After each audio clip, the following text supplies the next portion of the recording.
ओम नमो ज्ञानेश्वर करुणाकर दयाळ तुमचा अनुग्रह लादलो पावन झालो चराचरी आम्ही विष्णुदासे सांडिली वासना तुम्हा नारायणा कळो आलो अज्ञान बाळक ठकविला धुरू तैसा मी अधिरून हे देवा आजची कीर्तन सेवा सर्वांना श्रोत असो नसो सांगण्याचं कर्तव्य असतं त्या नियमाप्रमाणे सांगू इच्छितो ते म्हणजे मौजे देव दहीपळ नाही का तालुका धारूर जिल्हा बीड या गावामध्ये भवानी मंदिरात मोहखेड रस्त्यावर बरं दिंद्रूरच्या जवळ आणि अखंड हरिनाम सप्ताह अखंड आहे का विना उभा नाही ना मग काय होईल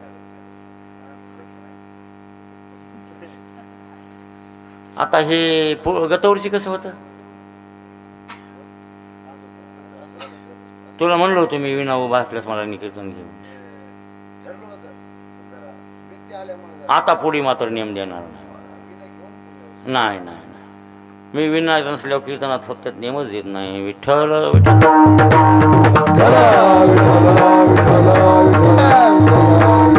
खरं तर इथं येणं म्हणजे कोथिंबीर येतो त्या नियमासाठी लबाड नाही हो आणि त्याच्यात विना उभा नाही काय मग अखंड नाही खंडित हरिनाम सप्ताह अखंड नाही म्हणता त्याला खंडित हरिनाम सप्ताह अंतर्गत सकाळी काही ज्ञानेश्वरी पारायण आहे का गुरुचरित्र पारायण दुपारून संत चरित्र कोणाच्या संताचं आहे सगळेच मिसळ होय एका संताचं प्रत्येक दिवशी एका संताचं प्रत्येक दिवशी एका संताचं बर तसं नाही कराय भाई एक वर्षी एक संत आम्ही संत चरित्र सांगतो आपल्या कोठाळ्याला नरवाडीला एक वर्षी एक ज्ञानोबारायांचं एक बार धनाबाईंचं एक बार आमदेवरायांचं मीराबाईंचं शंकराचार्यांचं एक 7 दिवस एक चरित्र विठ्ठल विठ्ठल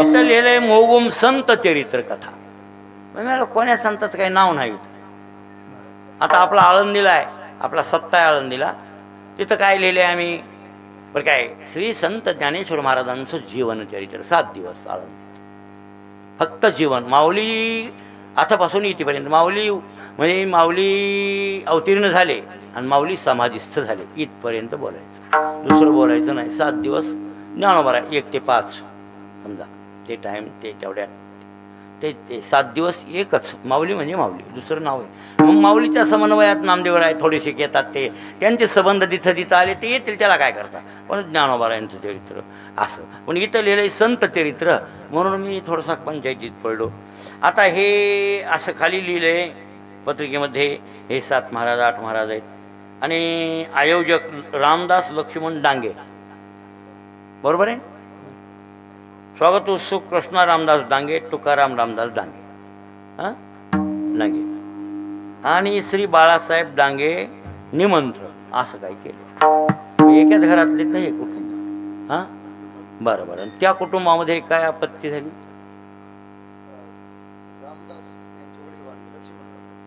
असं आहे का रामदास म्हणजे मुख्य मालक वारले कधी सत्ता चालू असताना म्हणजे चालू झाल्यावर असू द्या ना सप्ताह झाल्यावर 1-2 दिवसाला म्हणा नाही बरोबर आता ते सप्त्यात झालं मग ते विलाज नाही आणि ते सप्ताह बंद करता येत नाही विठ्ठल विठ्ठल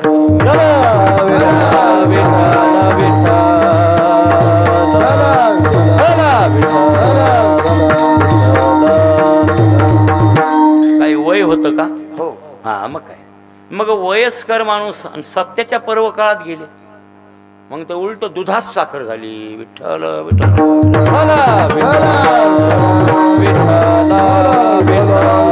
मरण तर अटळ आहे ना ते काही टळणार नाही की हो कळलं का नवतरण्याला येतं म्हाताऱ्याला येतं त्याचं काही नाही मरणार पण पुन्हा म्हातारा माणूस वयोवृद्ध आणि त्या वयोवृद्धाला सप्ताहातली तिथी गवसली, आणखीन चांगलं केलं.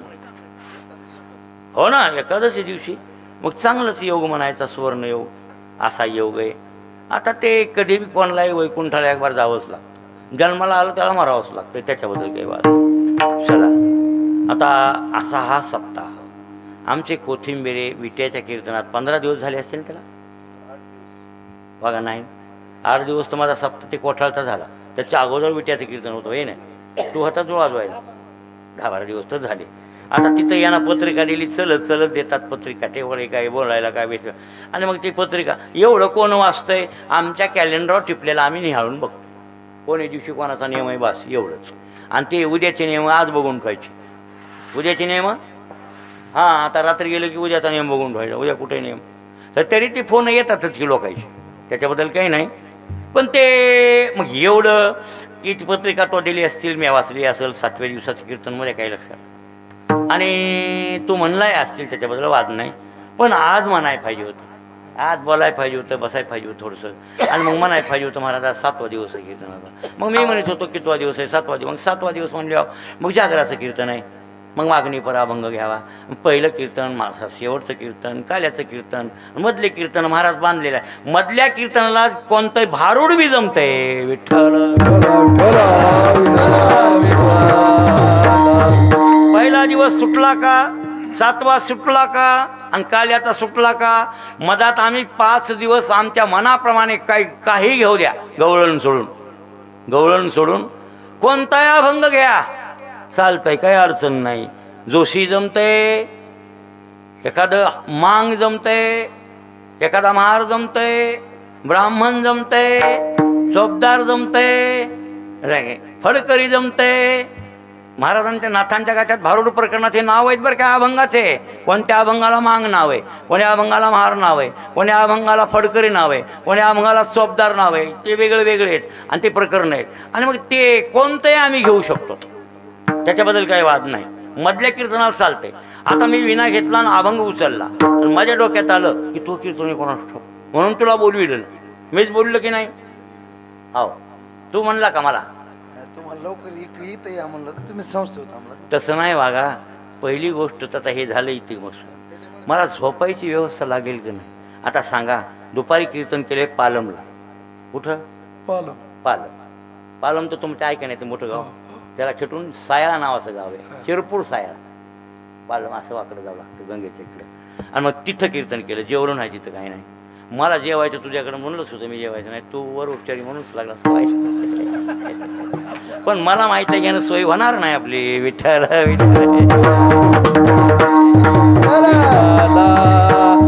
आणि हे जगाला ताप देणारे कवा म्हणाले, हेच नाव आहे जगताप. नाव काय ह्याचं? जगताप. हे जगाला ताप देणारे. आणि हे आम्ही जेवून ढेकर दिल्या. महाराज जेव्हा आलेत का कसे, मी हुशार दिसायला असतो आता मगवा. मगवा म्हणायला हे 4-4:30ला महाराज जेवण यायचं, मी जेवण झालंय माझं. हे आता विचारतोस तू, तुम्हाला काल म्हणलं की त्याला काल विचारायला पाहिजे होतं. बरोबर आहे, फोन केलता. हा नाही पण कवा विचारायला पाहिजे होते ना. काल फोन केलता. कोणी? बरं मग केलता मान्य हो, पण खरं सांगा, राम राम राम राम, चहा प्याव पाहुणा मला न ग, आणि जा. चहा प्याव म्हणल्यावर पाहुणा काय जीव देईल काय सांग. मग चहा प्याव म्हणणारा पाहुणा खरंच मनातून म्हणायला आहे काय, हे त्याला कळत नाही. कोणला समोर त्याला कळत नाही. तुम्ही पाहुणे होऊन आले आमच्या गावाला आणि आम्ही तो राम राम राम राम, अरे कुठे आलते? फलाण्याकडे आलतो. हा मग तुमची भेट झाली रस्त्यात, चहा पिऊन जाऊ चला. तुम्ही म्हणले राहू द्या महाराज, राहू द्या जा. ते ओळखीतात ना महाराज, कसं म्हणायचं महाराज चहा पिऊन जा, ते कळतं की नाही. इतकं काही येडे की काय. अरे बाबा ते नसू द्या, मला ती गरज नाही आहे. कारण का इथून 15 गाव आहेत तुमच्या नरवाडीपर्यंत, आश्रमापर्यंत 15 गाव आहेत जेव घालणारे. किती? प्रत्येक गावात जेव घालणारे. माझे जेवण शिल्लक आहेत, सोनपेठात जेवण शिल्लक आहेत, आणखी लोक आहेत जमा आहेत. मी म्हणलं माझी जमा राहू देत जा, मग गरज पडल्यास तुमचं काढील एक जेवण. 3 वर्षापासून योग लागला त्या झबडे गुरुजीचा. त्यांना म्हणलं गुरुजी आज त्या मार्गानं चाललो गड्या. आणि मग मी तुमच्यात काही अडचण तर नाही ना पोरींला, म्हणजे सुनांना काही अडचणी असतात, काही कुठं जायचं असतं काही. आणि उद्या सक्रात आहे काय बरं काय कोणाला आणि ग्रस्ताला सांभाळावं लागतं हे नाही म्हणले महाराज काय अडचण नाही. तुमच्यासाठी काय अडचण म्हणजे तसं म्हणून नाही हो. तुमचं आज 2 वर्षापूर्वी जेवण केलेलं केव्हा तरी आता करतो जेवण जरूर या बाबा. मग बरं झालं त्यांच्या जेवलो जबळे गुरुजीच्या. आता तिथं लोळावतो झोप लागते केव्हा उशीर होते इथं येऊन लोळलेलं आम्हाला एकच करीत सगळे झोपाय जागा द्यायचा थोडी. कारण काय मला सांगा सकाळच्या झोपेतून उठलोय 6ला कितीला 6 वाजता 8 वाजता घर सोडले उभ्याला उभाच आहे महाराज. आता तुझ्या आश्रमात थोडं कमर मोकळं केलं झालं अर्धा तासच फक्त किती विचारा किती रे म्हणलो अर्धा तासच कमर मोकळं उभ्याला उभाच आहे महाराज. सकाळला गेलो तिकडे टंबाल्या खात तिथून पुन्हा निघालो की सोनपेठात जेवण केलं की हाता पाणी वळलं की निघालो. काय महाराज इथून काय जवळ आहे का ती पालम असं आहे रे बाबा. आम्हाला झोपायला जागा व्यवस्थित असत जावी आणि तुम्ही मालक इकडं आम्ही चोर तिथं सांगा कशी मुश्किल आहे हो. तिथं कोणीच नाही कुत्र ते कुत्र्याचं पिलू एक आलतं बघ मला आलत. मी आम्हाला स्वागत करायला पाहुणे आले आपले आणि ते बी आमचे पाहुणेच आहेत. विठ्ठल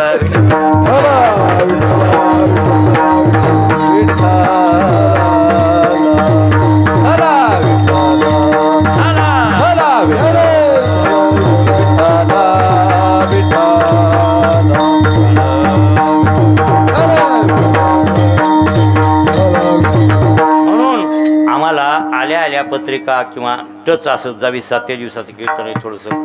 मग आम्ही अभंग आणि माझ्या लक्षात आलं म्हणून बरं झालं तुला बोलविलं म्हणून विचारलं. नाही अभंग पूर्ण घेतला असता तरी मी बदलीतच होतो. 7वं कीर्तन आहे का ते अभंग घेतच नव्हतो मगवाचा हां ते घेतच नव्हतो. तुम्ही जरी झाला असता अभंग म्हणणं झाला असता एवढंच की पण ते बंद. दुसरा अभंग विठ्ठल का संप्रदायाच्या विरुद्ध वागणारा महाराज नाही पोतराज असतो. संप्रदायाच्या विरुद्ध नाही वागायचं आणि संप्रदायाचा अभ्यास ओतप्रोत ज्या महाराजांना केलाय ते संप्रदायाचे बंधन कधीच झुगारून देणार नाही. विठ्ठल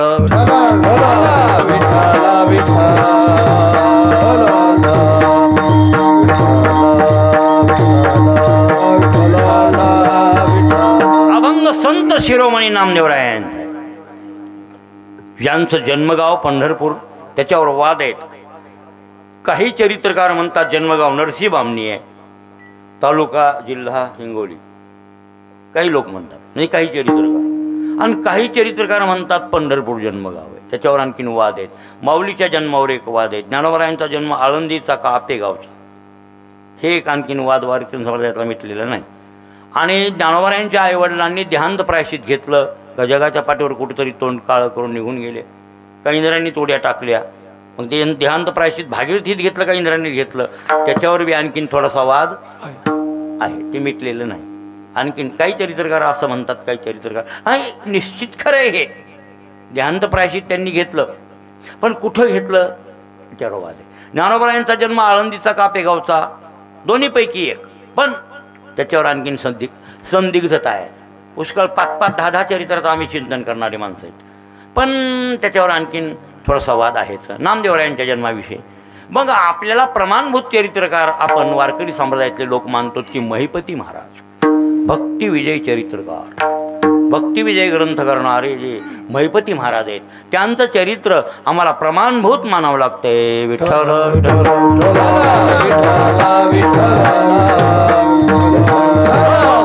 जे महिपती महाराजांनी चरित्रात लिहिलं ते जर आम्ही सांगितलं तर आमचं मनगट कोणी धरणार नाही. का आम्ही महिपती महाराजाकडे बोट करणार. महिपती महाराजांनी जे सांगितलं भक्तिविजयात आणि त्याला आम्ही काहीच कोणाला बोलू देणार नाही. मग महिपती महाराजांनी नामदेवरायांचा जन्म सांगितला आहे पंढरपूर शिंपल्या सापडली दामू शेटीला असं त्यांनी वर्णन केलं. म्हणून त्यांच्या नियमाप्रमाणे आपण नामदेवराय पंढरपूरला अवतीर्ण झाले आणि पंढरपूरलाच पांडुरंग परमात्म्याच्या पायरीला समाधी घेतली. त्या समाधीबद्दलही वाद आहेत की शीख लोक पंजाबमधले असं म्हणतात की संत शिरोमणी नामदेवराय गुरुद्वारा आमच्या घुमानला समाधी घेतली. नामदेवरायांनी समाधी कुठे घेतली ते म्हणतात घुमानला पंजाबमधने आम्ही जातो ते पंजाबला पंजाबच्या यात्रेला गेलोत ना आम्ही घुमानला समाधी घेतली. आणि आपल्या नामदेवरायावर श्रद्धा पंजाबच्या लोकांची आपल्यापेक्षा जास्त आपण नामदेवरायाला कमी मानतो, त्याहीपेक्षा ते पंजाबचे शीख लोक मानतात. कोणला? नामदेवराय. गुरु मानतात. गुरु गोविंद सिंह इतकी त्यांची किंमत करतात नामदेवरायांची. असे नामदेवराय. ते म्हणतात घुमानला समाधी आहे, पण आपण तसं नाही. महिपती महाराज म्हणले आणि नामदेवरायांच्या समाधीच्या अभंगामध्ये असंच वर्णन आहे बरं काय, की नामा म्हणे आम्ही पायरीचे चिरे आणि वरी संत हिरे पाय देती. म्हणजे नामदेवरायांची समाधी पंढरपूरच्या पांडुरंगाच्या पायरीलाच आहे. विठ्ठल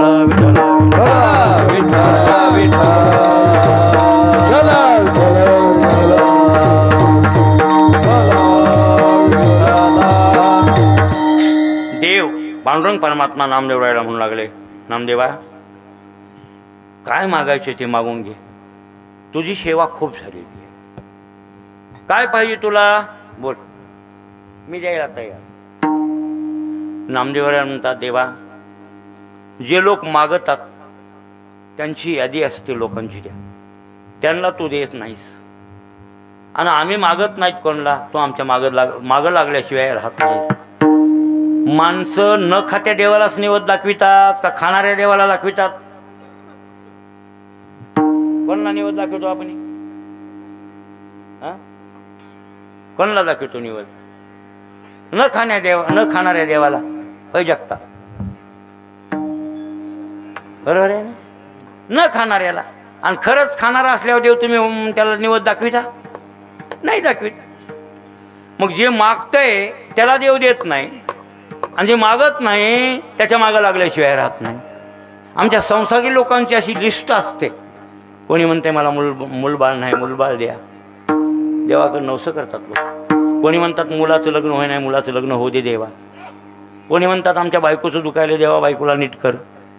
काही ना काही संसारिक लोकांच्या गरजा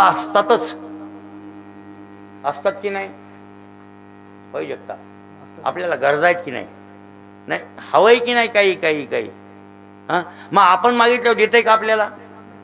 मग आपल्याला देत नाही ते देव. आणि ह्या महात्म्यांना भक्तांना मागं लागतो. त्याचं कारण एक आहे, हो, त्यांच्या सेवेचं ऋण झालेलं असतं त्याच्यावर.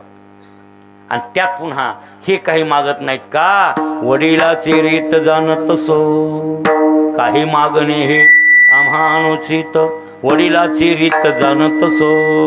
भैया जरा धुमाळाचा आवाज एक कमी ठेव, ते लईच भंग करायला बघ. थोडा त्याचा कमी ठेव धुमाळाचा, बरं. छन्नीचा राहू दे आणि मध्यम राहू दे. पहिले तेवढी शिट्टी नाही मारायचं करा. विठ्ठल विठ्ठल